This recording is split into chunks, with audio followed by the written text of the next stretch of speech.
Yo, what's up, high frequency mother truckers? I'm back again to shine my light in a dark place. Put a smile on your beautiful face.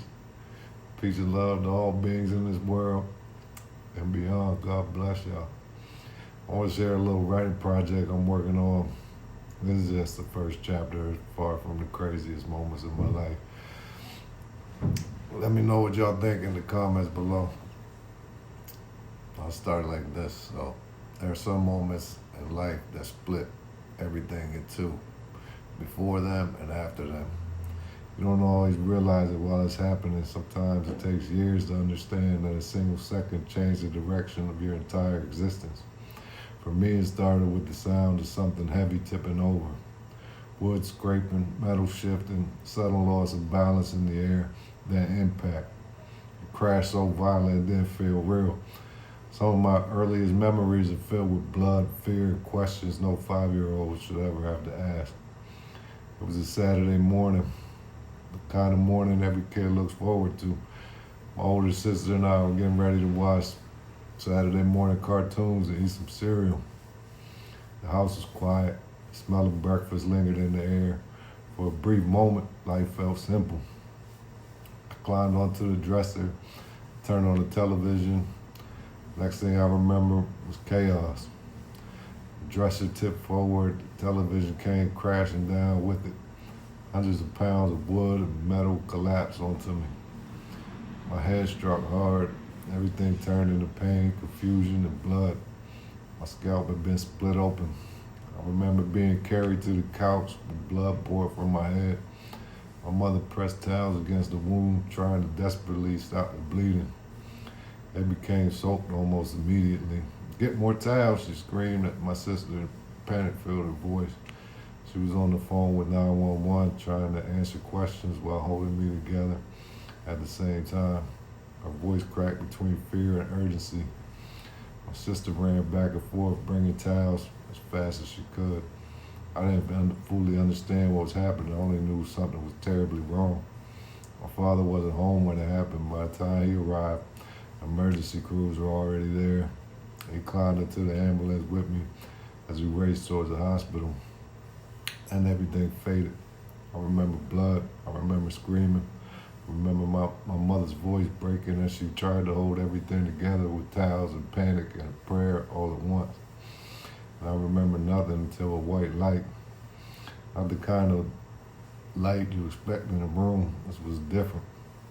Swallowed everything. No walls, no ceiling, no sense of where my body had gone. Just brightness, absolute and overwhelming. Like reality itself had been erased and replaced with something I couldn't understand. I was 5 years old. I didn't have the language for what was happening. Only fear, only confusion, only the feeling that I'd been pulled out of one world and dropped into another without warning. I thought I might be dead, or worse, stuck somewhere between life and something else. Even now, years later, I still can't fully explain that moment. I woke up during surgery. At least that's what I felt like. Above me was a blinding white light. It was so intense, it seemed to erase everything.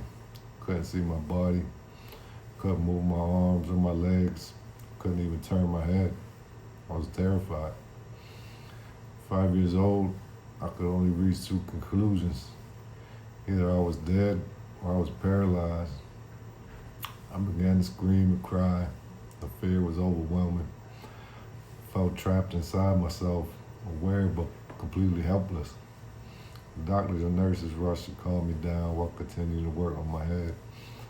Later, I would learn how serious the injury had been. They told my family I was lucky to be alive. Lucky.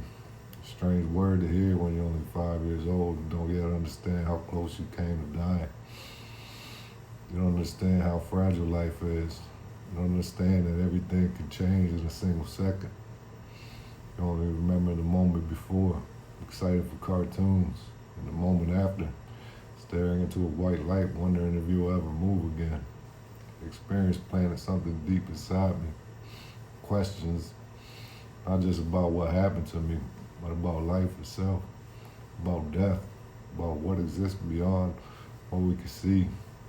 And even as I tried to grow past it, that question never really left. Because life doesn't warn you before it changes, doesn't slow down, doesn't ask permission, just shifts. Sometimes violently, sometimes quietly, but always permanently. I learned that early, too early, long after something else happened. And I still struggle to explain. One night I woke up, couldn't move. At first I thought I was dreaming, but I wasn't.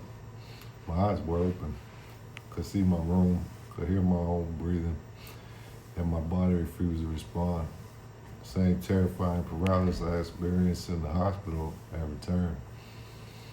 And I saw it, standing in the darkness, was a figure I've never seen before. It was completely black, darker than the shadows around it.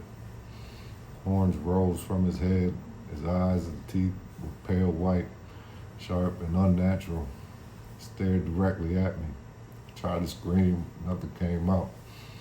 I tried to move, nothing worked. And I heard it breathe, slowly, heavy, mechanical.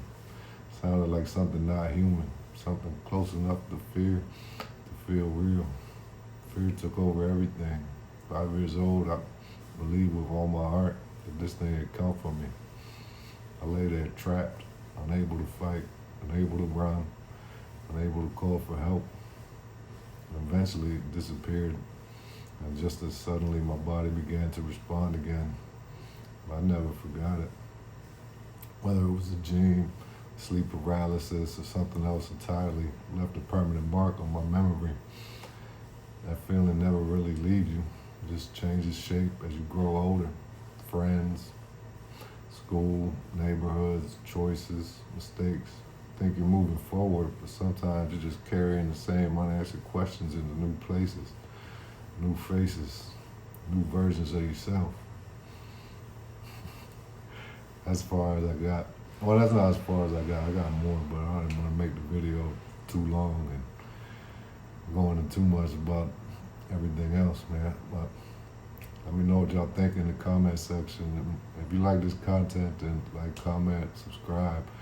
And I'll see you guys in the next one. Love y'all. God bless y'all. Peace out.